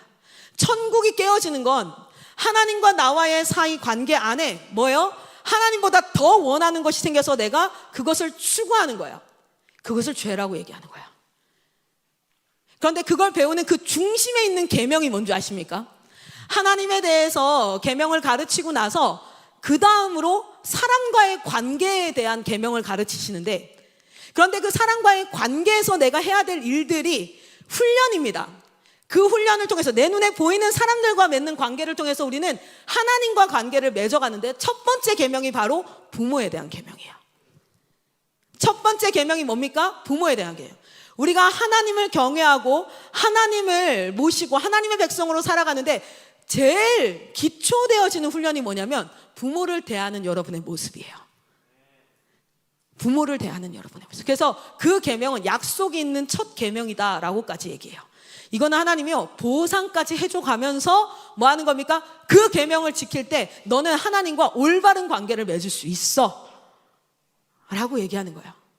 진짜 하나님과 결혼관계 안으로 들어갈 때 첫 번째 인간으로부터 우리가 배울 수 있는 훈련, 그래서 제일 먼저 해야 될 훈련이 무엇입니까? 각 가정에서 부모에게 순종하고 그의 말을 따르고, 그리고 그 안에서, 그 규정 안에서 우리가 천국을 누리는 거예요. 여러분, 애가 집에서 맨날 말 안 듣고 ADHD나 분노 조절 장애나, 여러분 집에 문제야 형제가 한 명 있다고 생각해봐요. 맨날 엄마랑 싸워. 맨날 막 이래. 그러면은 가정이 행복해요? 지옥 같아요? 지옥 같아요. 근데 사실은요, 순종하면 되거든요. 순종하고 훈련하고 배우면 되거든요. 마음 하나 바꾸면 되는데 그걸 끝까지 안 하고 주장하고 고집 피우면 어떻게 됩니까? 거기는 지옥이 됩니다. 그렇죠? 동일해요. 우리가 지금 기억해야 될 것은 우리 안에 사망이 왕노릇하고 있는 그 상태에서 이제 그리스도인으로 하나님 나라 백성으로 살아가는 법의 첫 번째 훈련 단계가 가정이에요. 그래서 지금 IM 선교회에서 다음 세대를 훈련하고 있지만 굉장히 중요하게 강조하고 있는 것이 무엇입니까? 부모님들을 교육하고 가정에서의 회복. 여러분, 여기 있는 사역자로 계시는 분들이나 학생으로 계시는 분들이나 기억하십시오. 가정에서 먼저 순종과, 그리고 그 가정에서 질서와 그 가정에서 서로를 사랑하고 하나 되어짐을 훈련받지 못한 자는 다른 공동체에서도 그것을 할 수가 없다는 거예요. 가정훈련 보낼 때 여러분 쉬러 보내는 게 아닙니다. 가정회복 사역이고, 그래서 그 기간을 집 가는 주라고 이름하지 않고 가정훈련 기간이라고 말하고 있는 거예요. 아까 그 레고 상황을 잘 보면 두 가지가 있어요. 우리는 이 두 가지 모습이 다 있는데 우리는 뭡니까? 순종, 옳은 것을 따르려고 순종이 안 되는 아이의 모습, 그게 내 모습입니다. 그런데 여러분이 리더로 성장하기 시작하면 여러분에게는 두 번째 모습도 이제 나타나야 돼요. 그냥 옳은 것이 있는데 그것을 순종하지 못하는 내 모습을 가지고 훈련해야 되는 팔로우의 역할이 아니라, 이제는 그 모습 속에는 필립의 모습도 있지만 아빠의 모습도 있어요. 제이콥 선교사님이 하나님은 아니잖아요. 그렇죠? 그러면 부모로서, 리더로서는 또 어때야 될까요?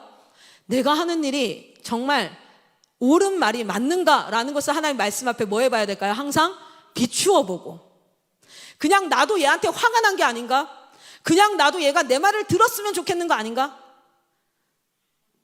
라는 것에 대해서 나를 돌아보고, 그래서 그 안에서 지금 그 한 가지 상황 안에서 여러분은 둘 다의 모습을 가지고 있어야 돼요. 우리 겸비 청년이 여기서 훈련을 받잖아요. 1차 훈련은 뭡니까? 내가 순종이 안 되고 내가 내 중심적이고 하나님 말씀 앞에 내 생각을 관철하고 싶은 그것에 개인의 훈련을 받는 것, 그것이 1단계예요. 정말 철저하게 훈련 받으셨으면 좋겠어요. 그런데 두 번째는요, 그것이 끝나서 이제 완벽하게 그 행동을 잘하는 모범생인 아이로 남는 것이 아니라 하나님이 뭐를 부르십니까? 그 다음은 양육자로 부르시는 거예요. 엄마의 모습일 수도 있고요, 또 다른 누군가를 전도해서 그 사람을 또 어떻게 합니까? 세워가는 그러한 모습으로 부르셔서, 그래서 그 사람에게 이제 가르치는 리더의 역할. 여러분, 이 자리에는 배우는 자와 리더가 공존하는 줄 믿습니다. 여러분, 그렇게 건강하게 세워져서 대한민국 가운데 지금 엄청나게 마지막 때의 징조들과 모습들이 막 나타나고 있죠. 거기서 여러분이 한 사람의 선교사가 되어서 그리스도인으로 그 자리에서 역할을 하는 그런 사람들이 되기를 간절히 소망합니다. 여러분 안에 성령의 열매가 맺혀지고 여러분 안에서 훈련되어져 감을 통하여서 그리스도의 장성한 분량까지 자라나기를 축복합니다. 그것을 위해서 이 자리에 서 있는 거예요. 그것을 위해서 우리가 그것을 위해서 지금 이 자리에 서 있는 건데, 칠판을 한 번만 올려주시겠어요? 이것만 한번 이야기를 좀 나누면 좋겠어요. 영상 제가 보내준 거 좀 준비를 해주세요. IM 선교회는 단순히 그냥 우리 모여서 학교하자, 우리 여기 모여서 애들 열심히 공부시키자, 이게 아니라 비전 공동체예요. 따라합니다. 비전 공동체. 비전 공동체는 하나님께서 하시고자 하는 일이 있고 그 일을 위해서 부름받은 자들입니다. 교회도 동일하게 비전 공동체죠.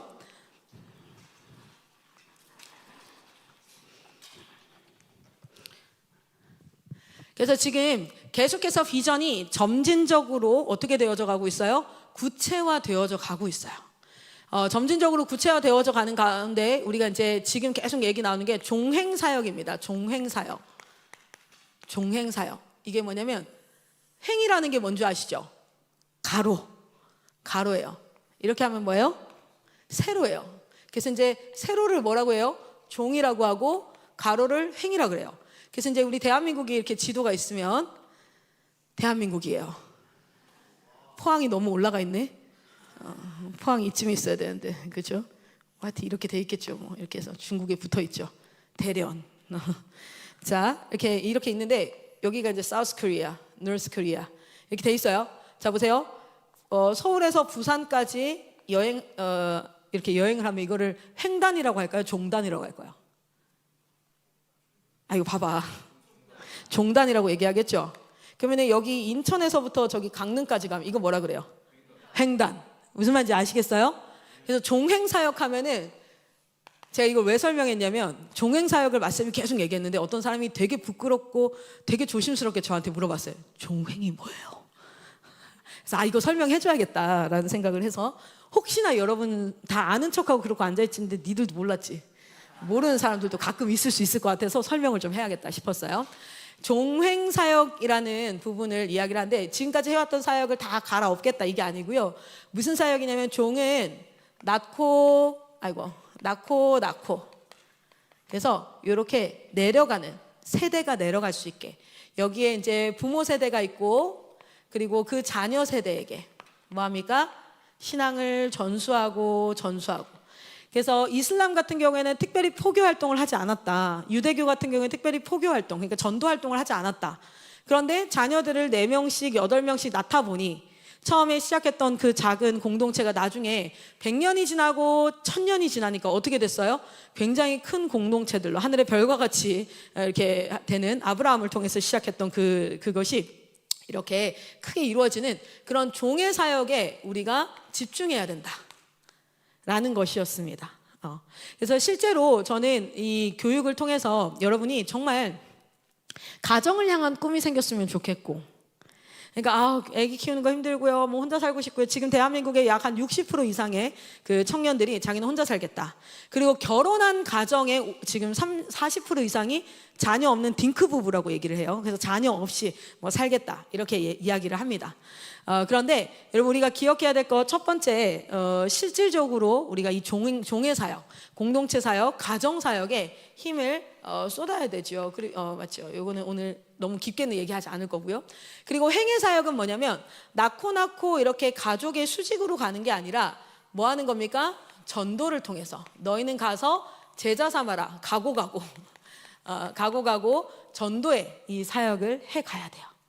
자, 그런데 이 전도의 사역 가운데 지금 실제 IM 선교회는 공동체를 이뤄서 가족 구성원들과 함께 모두 다 너는 뭘 잘하니? 너 뭐 하고 싶니? 이게 아니라 우리 모두 다 하나님 나라 다시 오실 주님 앞에 뭐 하고 있습니까? 온전히 공동체를 이루어서 하나님이 하실 일들을 감당하고 꿈을 꾸며 살아가는 공동체를 형성하고 있어요. 이 낳고 사역의 가정이 이런 가정들이 모여 있는 곳이 어디입니까? 교회입니다. 그래서 우리는 지금 계속해서 이 공동체, 저희가 세운 IM이라는 공동체를 통해서 지역교회를 세우고 그 지역교회 안에서 신앙이 전수될 수 있도록 힘을 쏟는 사역들을 해오고 있어요.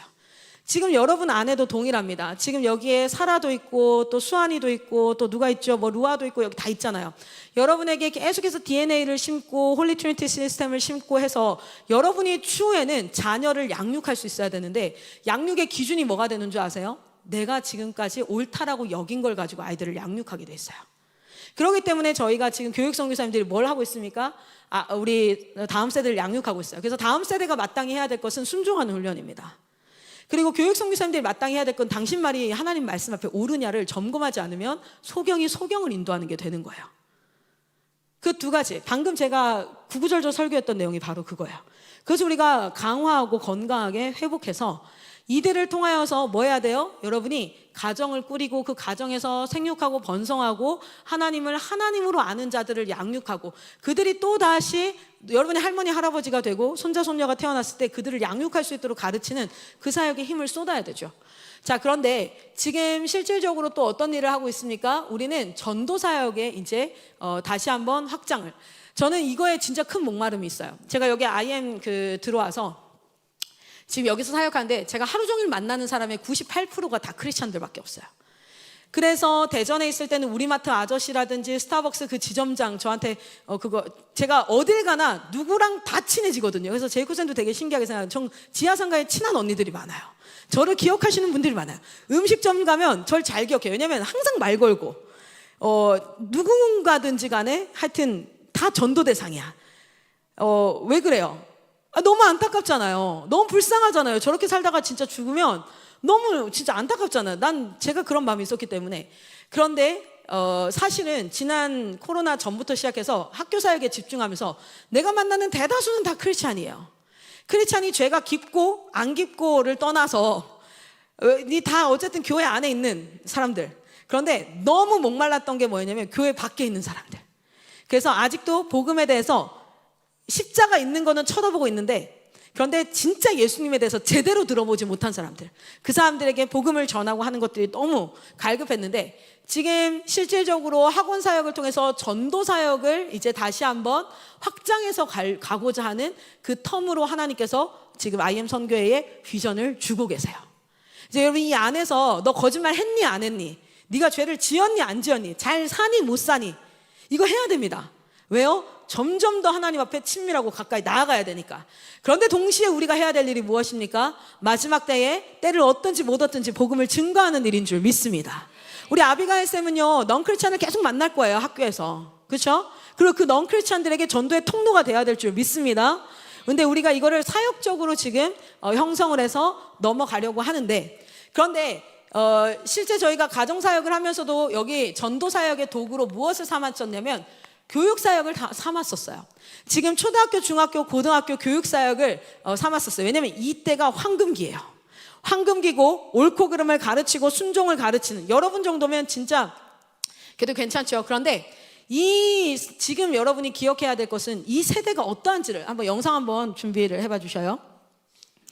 1차적으로는 저는 IM 선교회가 새로운 비전이 선포되어지면 새로운 건 완전 새로운 것이 아니기 때문에 지금까지 해오던 것들을 더 강화하는 우리가 해오던 것들을 다 갈아엎고 다시 다 넘어가자 이게 아니거든요.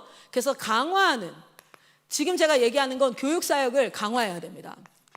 여러분 여기 앉아있는 사람 중에 내가 교육사역에 지금 있다. 하나님이 나를 거기 있게 하신다. 그런 분들은 난 이걸 강화해야 돼요. 그리고 우리는 어떤 팀이 있어야 돼요?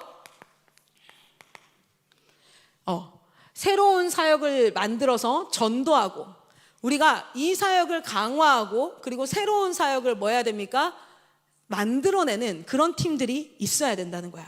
그래서 이 안에서 실제 내가 강화팀인지, 내가 이 안에서 해야 될 것들을 더 강화하고 더 탁월하게 해야 될 팀인지, 아니면 나는 어디로요? 또 새로운 사역에 투입되어야 될지, 이런 부분들을 하나님 앞에 기도하고, 그리고 하나님이 가라 하셨을 때에 머뭇거림 없이 출발할 수 있는 여러분으로 나를 준비하는 것, 그것이 너무너무 중요하겠죠. 할렐루야.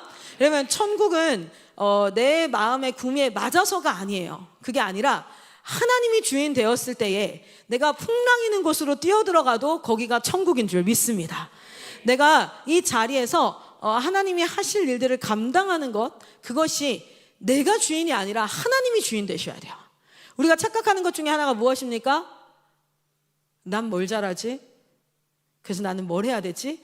이게 먼저 된다는 거예요.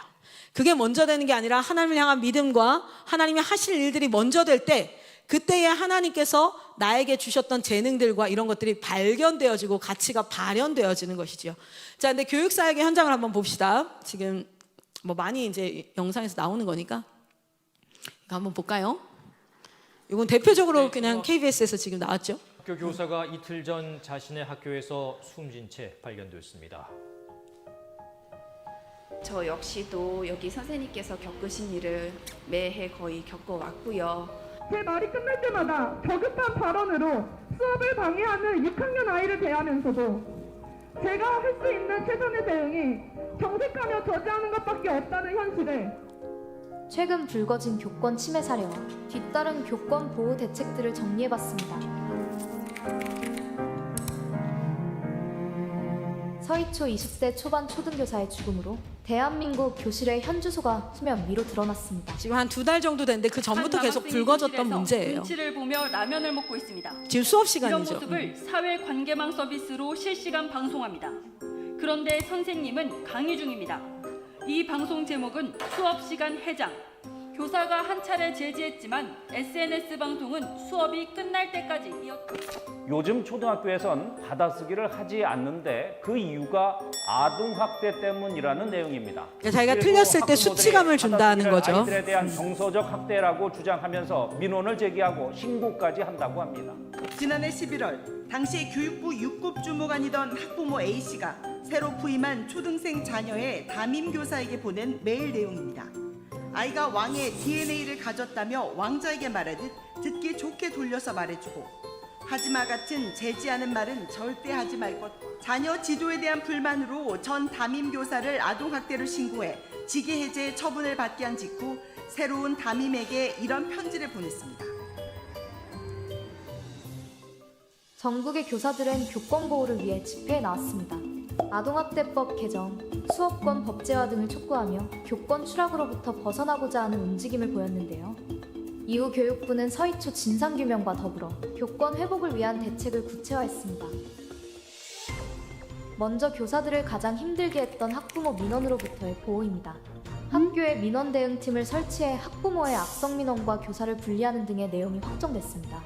이번 2학기 시범 운영을 거쳐 내년부터 본격 운영하겠다는 방침입니다. 더불어 앞으로는 학부모가 교사의 개인 휴대전화로 민원을 넣을 경우 이를 거부할 수 있는 응대 거부권이 추진됩니다. 학생이 휴대전화를 사용해 수업을 방해할 경우 교사가 학생의 휴대전화를 분리, 보관할 수 있고, 수업을 방해하는 학생은 다른 좌석으로 이동 또는 교실 밖 분리가 가능해집니다. 근데 저거 너무 당연한 건데 안 되고 있어요. 저거 하면 신고당해요. 경우에는 물리적 제지를 가할 수 있고, 아동학대의 신고가 접수되면 곧바로 직위해제되는 관행을 바꾸기로 했습니다. 전학과 퇴학처럼 중대한 침해 사항은 학생부에 기재하는 방안도 추진 중에 있습니다. 교육부는 이 같은 학생 생활지도 고시에 대한 구체적 안내 사항을 담은 해설서를 다음 달까지 만들어 각 학교에 배포하기로 했는데요. 여기까지만요. 지금 우리가 여기 안에 있으니까 우리는 이 세상이 다인 것 같지만 실질적으로 우리가 미쳐야 될 곳은 뭐냐면 정말 자기중심성이 강화되어져서 살아가는 사회 구석구석에 누구를 하나님 앞에 옳은 것을 추구하고 그 옳은 것에 자기를 꺾어보고, 그래서 그 옳은 것을 내가 추구했을 때 처음에는 내가 하고 싶은 대로 했어. 여기 들어온 애들 다 그렇잖아요. 내가 하고 싶은 대로 했어. 저도 그랬어요. 그런데 내가 하고 싶은 것이 되면 행복한 줄 알았어요. 내가 하고 싶은 것을 하면 행복하고 그것이 인생인 줄 알았는데 하나님의 말씀과 옳은 것을 따라 보니까 진짜 천국이 임하는 거예요. 나만 천국이 아니라 내 주변에 있는 사람들까지도 함께 그것을 누릴 수 있는 천국이 임하는 거예요. 그것을 경험한 자들이 사회 속으로 가는 거예요. 그걸 선교사라고 하는 거지.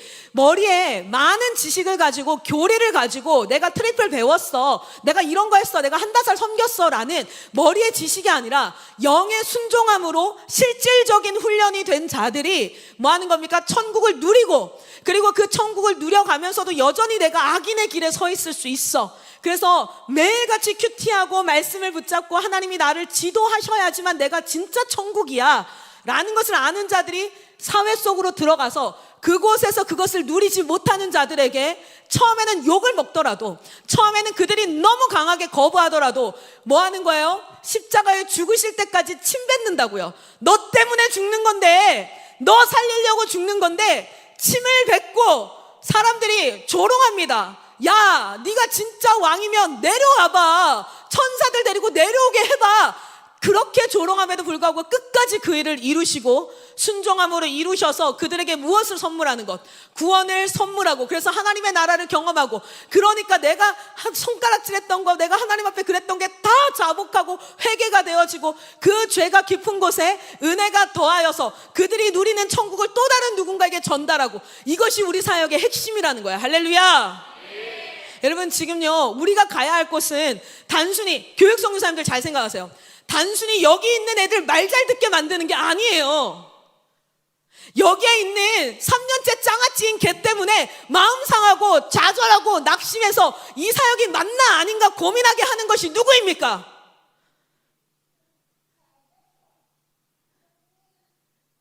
우리가 진짜 나가야 될 곳은 어디입니까? 여러분, 지금 한번 보세요. 교권 추락했어. 처음에 아동복지법 왜 만들어준 줄 알아요? 선생님들의 교권이 너무 강화되어져서 법으로 뭐 해놓은 줄 알아요? 선생님들이 때리기만 해도, 하도 많이 때리고 하도 그러니까 때리면 뭐 한다고? 신고하면은 뭐 해준다 그랬어요? 옛날에는 신고하면요 학생이 어디서 선생을 신고해 하고 끊었다고.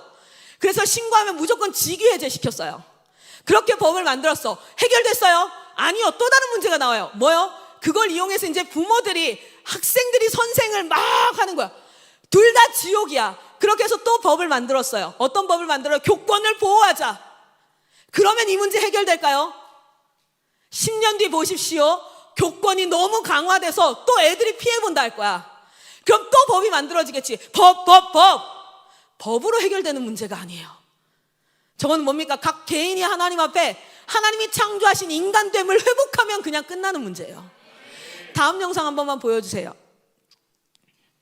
우리가 하고 있는 사역이 무엇입니까? 생각해 보라는 거예요. 그리스도인에게 주어진, 그냥 IM 선교의 교육 선교사들에게 주어진 사명이 아니라 하나님이 진짜 회복하시고 싶은 나라의 범위가 어디예요? 삼천리 아니에요? 내 앞에 있는 이 몇몇 아이들이에요? 아니면 대한민국과 온 열방 하나님이 창조하신 세계입니까? 여러분의 시야가 거기까지 넓혀졌으면 좋겠습니다. 우리 한번 볼까요? 선생님, 진짜 짜증나요.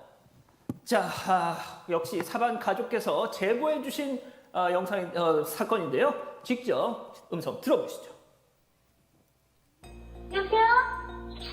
사랑해요. 그거 너무 우연해서 우리는요 일반 컨텐츠 받았는데 왜 그렇게 보내주세요 다시? 네? 무슨 말씀이실까요? 건강검진 받았는데 왜 다시 보라고 하시는 거예요?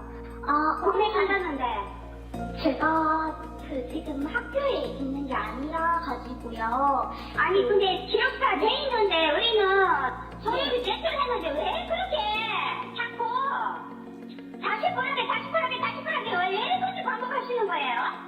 아마 지금 저 대신에 담당하시는 선생님이 새로 오셔가지고 아직 잘 몰라서 그런 아니 그걸 왜 자기네요 진짜.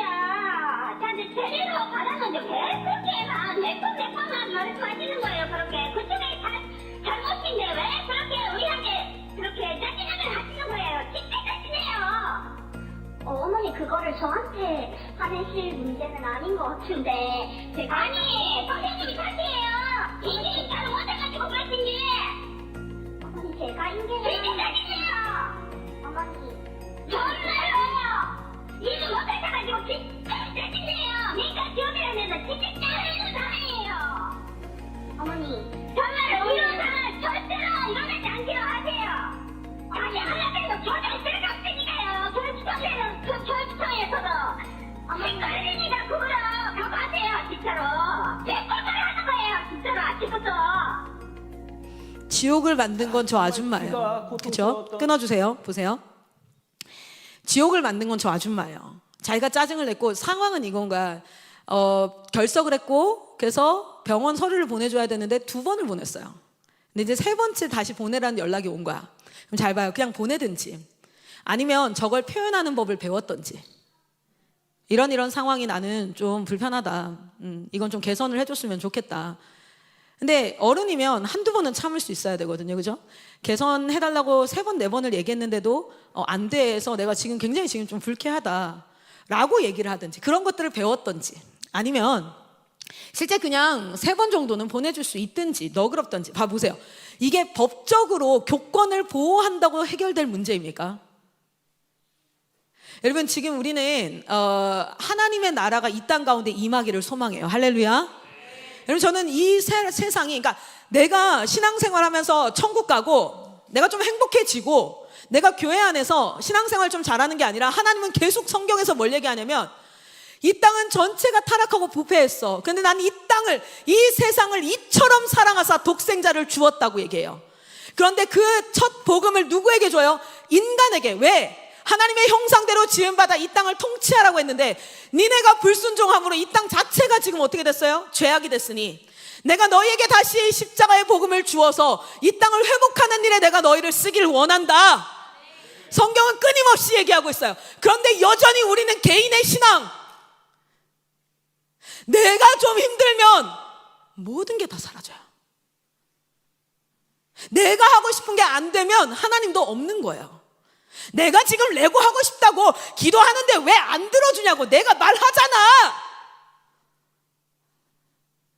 하나님 중심이 아니라 구원받았다고 착각하는 자들 가운데서도 하나님 중심이 아니라 구원은요 자기 중심에서 하나님 중심으로 옮겨지는 겁니다. 할렐루야. 이 말에 동의가 안 되시면 여러분 다시 시작하셔야 돼요. 여러분의 행복을 짓밟고 여러분이 중요하지 않다는 얘기를 하는 게 아니에요. 구원은 자기 중심에서 하나님 중심으로 뭐 하는 겁니까? 전환하는 겁니다. 그것이 구원입니다. 자기 중심은 결국 무엇이라? 사망이라. 죽음에서 살려주신 거예요. 죄와 사망의 법에서 하나님 중심, 신본주의 이것으로 살려준 건데 착각하고 있는 거예요. 성경은 끊임없이 이야기하고 있어요. 뭐라고 얘기합니까? 인간이 썩어지지 아니할 하나님의 영광을 썩어질 것으로 바꿔서 자기 중심성이 되면서 세상이 다 죄가 들어왔다. 그런데 우리에게 다시 한번 기회를 주셨어요. 여러분 각 사람입니다. 클라라에게가 아니라 목사님들에게가 아니라 여러분 각 사람에게 기회를 다시 주셨어요. 다시 너에게 구원을 허락하여서 너는 도저히 하나님의 것을 원하지 않고 너는 love darkness instead of the light. 너는 빛보다 뭘요?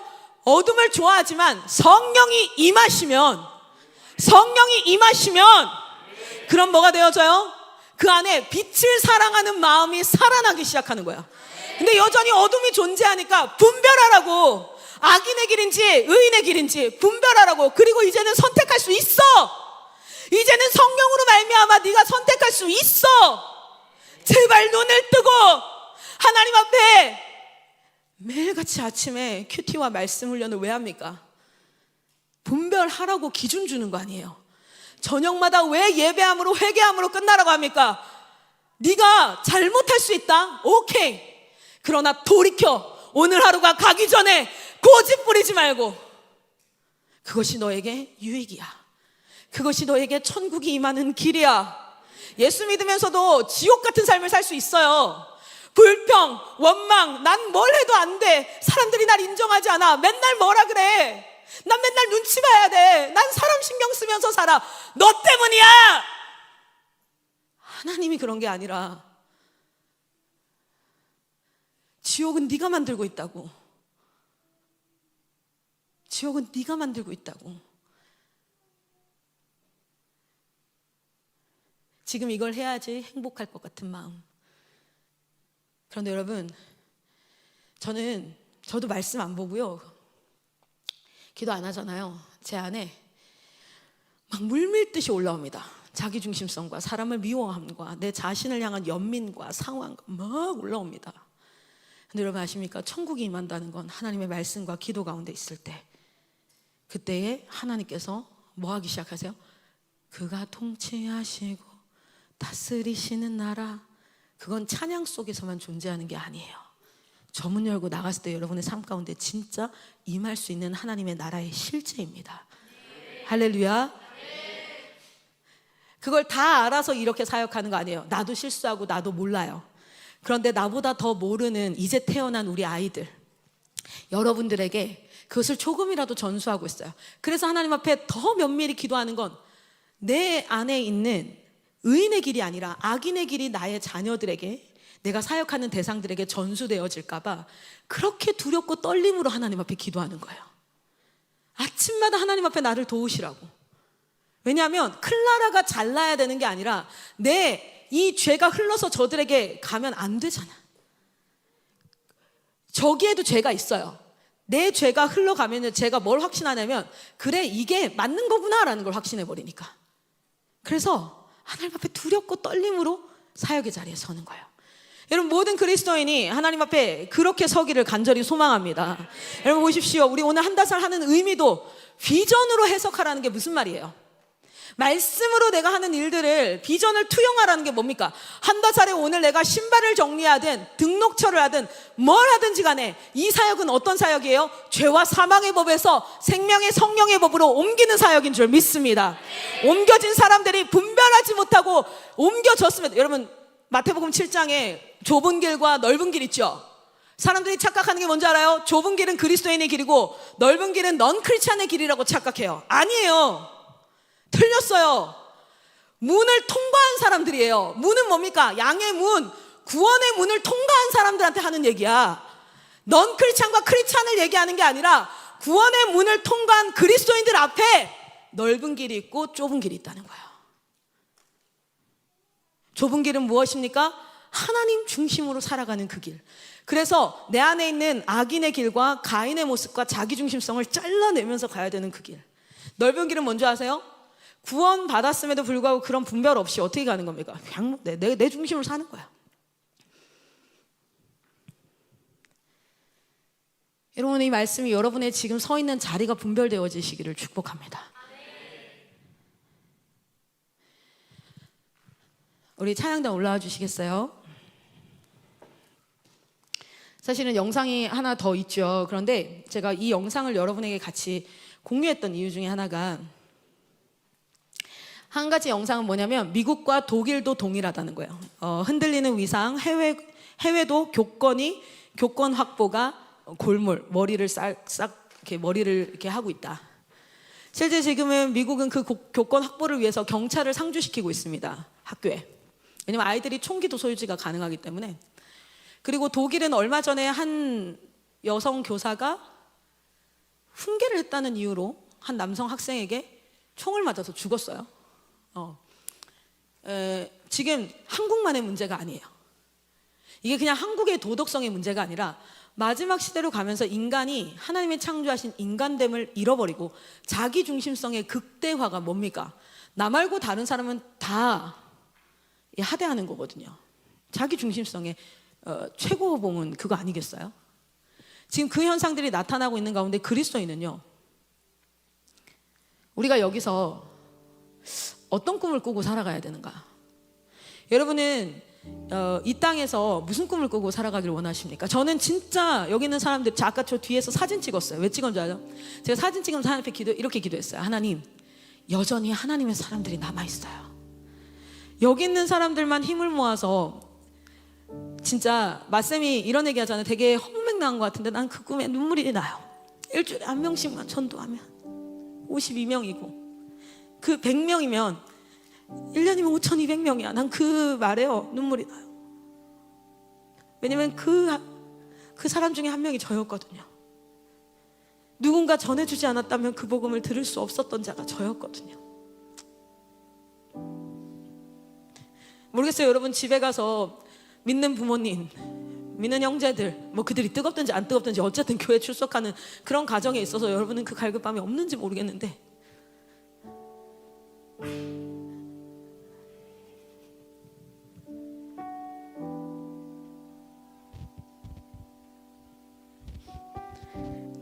아까 그 영상에서 저 지옥을 만들고 있는 여성, 근데 여러분 저 여자 미친년 같죠? 근데 전 저 여자가 불쌍해요. 저 전화를 끊고 저 여자의 하루는 행복했을까요? 저 여자와 함께 저 여자를 엄마라고 부르고 아내라고 부르는 그 가정은 어떨까요? 그 상대가 교사일 때는 저렇게 하겠지만 뭐 교사한테만 저렇게 하겠습니까? 자기가 원래 그런 사람인데 자기 자식이 그래도 너 때문에 진짜 짜증나. 한 영상에서 어렸을 때 영재 판정을 받고 엄마가 엄청나게 아이를 공부를 시켰는데 13살, 14살 되면서 아이가 이제 거기에 질려버려가지고 공부를 안 하다가 포기하고 이제 엄마는 막 때려도 보고 빌어도 보고 막 달래도 보고 하다 결국에 아이가 23살이 됐어요. 이게 실화인데 엄마가 어느 날 50대 초반에 교통사고로 이렇게 황망하게 이제 죽었습니다. 그런데 이제 그 교통사고로 죽은 사람의 동생이에요. 자기 언니의 딸 얘기를 하는데 장례식장을 갔는데 엄마가 죽은 장례식장에서 얘가 핸드폰을 하면서 키키덕거리면서 3일을 보냈대요. 그리고 이게 스마트폰에다가 D-49제를 지내니까 그리고 해방이다 드디어. 엄마가 그래서 너 왜 어떻게 이럴 수가 있냐, 엄마가 죽었는데, 그러니까 외할머니가 니네 엄마가 죽었는데 어떻게 딸내미가 이럴 수 있냐, 저한테는 엄마가 아니라 악마였어, 뭐 이렇게 표현하는 거야. 여러분 보세요. 아까 저 아줌마를 생각해 보자고. 그냥 미친년으로 취급하고 평생 상대 안 하고 싶은 존재로 취급해 버린다면 우리는 어떤 자이냐면 저들과 똑같은 자예요. 근데 은혜로 구원받은 자들은요 어떤 마음이 드는 줄 아세요? 저 여자 불쌍해요. 저 여성분이 있는 그 가정이 얼마나 안타까워요. 저와 함께 관계 맺는, 당장 저 여성분이 카페에 가도 핵폭탄이야, 언제 터질지 모르는. 근데 저 사람이 나랑 다르게 있을까? 없어요. 저는 그걸 어디서 깨달았냐면, 저희 아버지는 실제로 성격 엄청 급하시고 이렇게 하셔서 엄마한테 욕도 잘하시고 막 쌍욕을 하시기도 하고, 저 어렸을 때 술 먹고 들어와가지고는 막 3시간씩 일으켜 세워놓고 맞기도, 막 엄마 제가 자다가 눈을 딱 떴을 때 저희 아버지가 엄마를 벽에다 밀어놓고 목 조르는 모습을 봤을 정도로 막 가정폭력도 있고 막 그랬었어요. 지금은 아버지 너무너무 사랑하고 지금은 그것이 하나님 안에서 참 많이 회복되어지고 그 부모를 공경함을 통하여서 또 하나님께서 깨닫게 하신 많은 것들이 있지만 제 안에는 참 아버지를 향한 미움과 그게 굉장히 많았는데, 근데 여러분 제가 대학교 때 너무 은혜롭게 예배를 드리고 그러고 나서 이제 그 청년부랑 같이 점심 먹으러 가는 길에 전화가 왔는데 엄마가 막 울면서 저한테 얘기해요. 이제 더 이상 못 살겠다, 너가 아버지랑 못 살겠다 이러면서 막 울어. 그러니까 옆에서 아빠는 막 쌍욕을 하는 거야. 그러니까 아세요? 여기는 너무 화창하고 내 주변에 있는 청년들은 너무 순수하고 깨끗하고 화이트한 느낌이야. 너무 순결하고 거룩해. 전화기 너머는 지옥 같은 거야.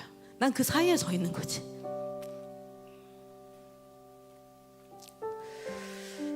그래서 제가 밥 못 먹으러 가겠다 했어요.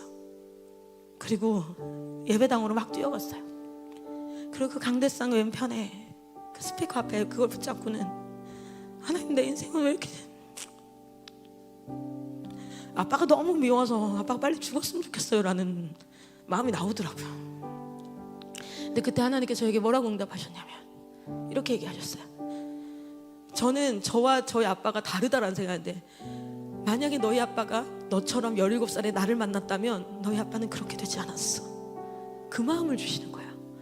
제가 생각할 수 없었던 거였어요. 제 수준에서는 그냥 미워했어야 했고, 제 수준에서는 그냥 아빠가 이해가 안 됐고, 제 수준에서는 내 가정이 너무 불행한 건데, 생각할 것 이상의 것들, 그러니까 하나님이 내가 생각할 수 없는 것을 생각하게 하셨는데, 혜진아, 너희 아빠도 너처럼 17살에 날 만났다면 지금 그런 삶을 살지 않아. 반대로 이런 생각을 주셨어요. 너도 17살에 나를 만나지 않았다면 넌 아빠랑 다를 바 없었을 거야. 그건 성격과 그 사람의 문제가 아니라 죄의 문제란다. 그때 제 안에서 어떤 울음이 터져 나왔냐면 내 가정을 향한 불쌍함과 아빠가 미운 그런 원망의 눈물이 아니라 아버지를 향한 안타까움과 긍휼의 마음이 눈물로 터져 나오면서 기도가 됐어요. 그때부터 부모님과의 관계의 회복이 시작이었던 것 같아요. 저 영상을 보실 때 여러분 아세요? 상황에 딱 들어가면 내가 어디에 서 있는지가 탁 나옵니다. 의인의 길에 서 있는지 악인의 길에 서 있는지가 탁 나오거든요. 저 영상을 보실 때 저 아줌마 미친년 같았어요. 저 여자 다시는 걸리면 안 되겠다는 생각 들었어요. 야, 교사도 못해 먹을 짓이라는 생각이 들었어요. 왜 저러지 이런 생각만 드셨어요? 아니면 여러분 저 여자가 문제인가요? 아니면 하나님과 분리된 한 인간이 나타날 수 있는 현상 중에 하나인가요? 죄는 경중이 없어요. 여러분이나 저나 똑같고요. 저 여성분이나 우리나 똑같아요. 상황 갖다 놓고 그 죄의 본질, 자기중심성을 그나마 여러분 부모님이 믿는 분들이라서 하나님 중심으로 계속 가르치고 속의 경외끼라도 계속 가르치고 해서 여러분 이 정도지, 우리를 그냥 자기중심성 안에 뒀으면 저 여성보다 더 할 수 있어. 우리의 끝은 어디까지 갈 수 있어? 사람을 죽일 수도 있어요. 살인자나 우리나 똑같아요. 그 시작은 자기중심성, 그것이 발현되어질 수밖에 없는. 여러분 이 세상을 향하여서 긍휼과 안타까움이 하나님 앞에 부어지는 건 그 사람이 착한 사람이라서가 아니에요. 하나님 중심으로 옮겨진 자들에게 주어지는 특권입니다. 여러분 그래서 오늘 이 시간도 도전합니다. 첫 번째, 아직 하나님을 만나지 못한 자들이 있다면 사단은 계속 유혹해요. 네 마음대로 사는 게 행복한 거거든. 야, 지금 네가 하고 싶은 게 이루어져야 되거든. 야, 너 너무 고리타분하고 지루하지 않냐? 그냥 네 이렇게 계속. 왜냐면 로마서 1장에 이렇게 얘기해요. 불의로 진리를 막는다. 내가 했던 불의함으로, 내 악함으로 하나님의 진리가 들어오는 걸 막고, 하나님을 알지만 하나님을 따르지 않으려고 하고, 그리고 결국에는 하나님 앞에 하나님보다 다른 것으로, 마치 결혼한 남자가 내 아내를 두고도 다른 여자를 계속 탐하는 것처럼 그 삶을 네가 평생 불법으로 살아간다는 거예요. 그런 사람이 있다면 여러분 오늘 저녁이 한다살입니다. 저는 수련회가 있거나 그럴 때가 있으면 항상 기도 제목을 이렇게 하거든요. 이번에도 한다살 때 저는 한다살에 이번에 들어가진 않지만 제가 이 기도 제목을 하나님 앞에 기도를 시작했어요. 하나님, 자기중심성이 강한 자들이 하나님 중심으로 옮겨지는 역사가 있게 하여 주시옵소서. 그걸 우리는 무엇이라고 얘기하냐면 중생이라고 얘기해요. 하나님 만났다. 중생, 성령이 뭐합니까? 나를 눈을 열어서 살게 하셔서 아버지를 아버지라고 고백하는 거야. 그 역사가 이 현장에서 있기를 축복합니다. 두 번째 기도 제목은 뭐냐면, 여러분 나는 하나님을 만났어. 그리고 내 안에 일말의 성령의 역사하심이 있어. 그런데 그 성령님을 뭐 하는 거예요? 충만하지 않을 수 있어요. 언제인 줄 아십니까? 계속 자기중심성을 따라 쫓아가면 하나님을 만났음에도 불구하고 자기중심성의 결과들이 내 삶 가운데 계속 나타나요. 이거 돌이켜야 돼요. 돌이켜서 결단하는 역사가 있게 하여 주시옵소서. 여러분 목소리 커야 되는 거 아니에요. 사랑쌤 거기에 부담 가지지 마세요. 막 목소리 커야 되고 애들이 활기차야 되고 막 뜨거워야 되는 이게 아니라 본질적으로 우리 선교사님들 어딘 줄 아십니까? 본질적으로 성령의 역사하심입니다. 그런데 제가 우리 선교사님들한테 여쭙고 싶어요. 여러분의 자기중심성은 관리가 되고 있습니까? 여러분은 어디에 행복하세요? 어디에 뿌듯하세요? 어디에 즐겁습니까? 정말 미련한 것 같고 지루한 것 같고 고리타분한 것 같지만 하나님 말씀과 기도 그리고 그 앞에 순종함, 그것에 한번 푹 젖어드는 이번 한 달이 되기를 축복합니다. 그리고 그 사역의 진가가 드러나기를, 사람이 뭐라고 평가하는가가 아니라 사역의 진가가 성령님으로 말미암아 드러나는 그러한 역사가 있기를 간절히 소망합니다. 여러분 모두가 전도자가 되기를 축복합니다. 근데 그 전도자는 말을 잘하고 지식을 알아서 내가 전할 바가 무엇인지가 잘 정리되어져 있는 논리정연한 사람이 아니라요, 천국을 누려본 자, 천국을 누려본 자. 그래서 그 천국이 잠깐 누려지는 게 아니라 아예 계속 누려졌으면 좋겠어서 천국을 침노하는 자. 그런 자들은 안전할 수가 없을 거야.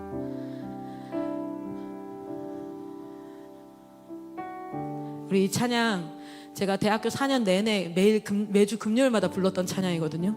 아까 저기 딱 뒤에 왔는데 그 찬양이 나오길래 그때 마음이 생각이 났어요. 왜 어떤 그 음악을 들으면 그때 순간이 생각날 때가 있잖아요. 금요일 저녁에 한 11시 예배가 끝나면 항상 손을 붙잡고 두 손을 들고 이 찬양을 불러요. 그때 꿈을 꿨어요. 정말 대한민국이 하나님의 나라가 임하기를. 그리고 그것을 위해서 졸업하고 나서도 지금까지 그 삶 앞에 살 수 있도록 하나님이 허락해 주셔서 그게 너무 감사해요. 오늘 그 찬양을 들으면서 여전히 내가 여기 서 있군요 또 깨달아지더라고요. 그 찬양을 들을 때 내가 어디 있는지가 또 분별이 되는 거예요. 우리 다 같이 자리에서 일어나서 오늘 폴쌤한테 약속했거든요. 말씀 진짜 짧게 하고 폴쌤한테 마이크 넘겨드리겠다고. 약속을 지키지 못해서 너무 죄송해요. 네, 여러분, 오늘 이 한다살이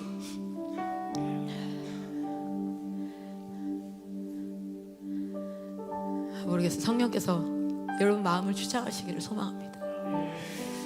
그리고 꿈을 꾸기를 소망합니다. 저런 사람이 많아질 저거 법으로 못 막아요. 미국이 법을 엄청 강화했어요. 교권 강화 법을. 그래서 경찰을 상주시켰고요. 선생님들은 교육을 하지 않습니다. 교육만 합니다. 아이들의 생활지도는 모두 교감 교장 선생님과 생활지도 센터가 있도록 했어요. 그래서 한 번 경고하고 두 번 경고하고 세 번 경고하면 그쪽으로 보내는 거야. 막 그렇게 하고 뭐 경찰이 상주하고 뭐 아이가 학교를 못 다니고 여러 가지 했는데 해결됐을까요? 본질적으로 근본적으로 이 세상에 나타나는 모든 문제는 자기중심성의 문제입니다. 그리고 하나님은 그 문제 하나하나 나타나는 현상을 고치길 원하신 게 아니라 그 자기중심성을 해결하러 오셨어요. 우리가 그 본질의 문제를 보기를 소망합니다. 그 본질을 이끄는 교육 선교가 강화되어져야 돼요. 네, 4차 산업혁명 시대 AI, 챗 GPT, 자율주행, 의료, 기술 여러 가지 있어요. 네, 맞아요. 저는 강화팀에서 혁신팀으로 옮겨질 거예요. 그리고 실제로 전도 사역과 새로운 사역들이 열려지는데 쭉 집중을 할 겁니다. 그래서 어쩌면 지금 하고 있는 사역들이 수면 위에 딱 드러나지 않을 수 있어요. 그런데 제가 부탁드려요. 본부에 있는 여러분, 이 교육 사역은 너무너무 중요해요. 둘 다에게, 종의 사역과 행의 사역 모두에게 너무 중요해요. 그리고 하나님이 너무 정말 주목하고 계시는 곳이에요. 왜냐하면 이곳을 통하여서 둘째 아담들이 길러져야 되기 때문에 그렇습니다. 그리고 여기서 길러진 자들이 가정으로, 직장으로, 세상으로 곳곳으로 가서 저런 사람들 불쌍히 여길 줄 알아야 되고요. 그냥 처벌의 대상이고 그냥 혐오의 대상이 아니라 그냥 이렇게 해야 될 대상이 아니라 불쌍히 여길 줄 알아야 돼요. 우리 주님이 이 땅 가운데 오셔서 악한 자들과 약한 자들 모두를 향해서 뭐라고 하셨습니까? 불쌍히 여기셨더라, 긍휼히 여기셨더라.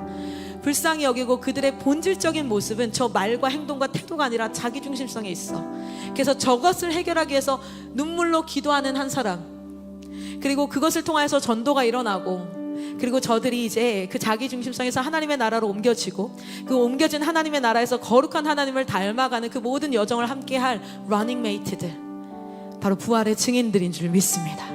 여러분이 그 일에 쓰임받기를 원하고 교육선교사라는 이름으로 서 있는 모든 선교사님들, 여러분은 그 일에 부름받은 자들인 줄 믿습니다.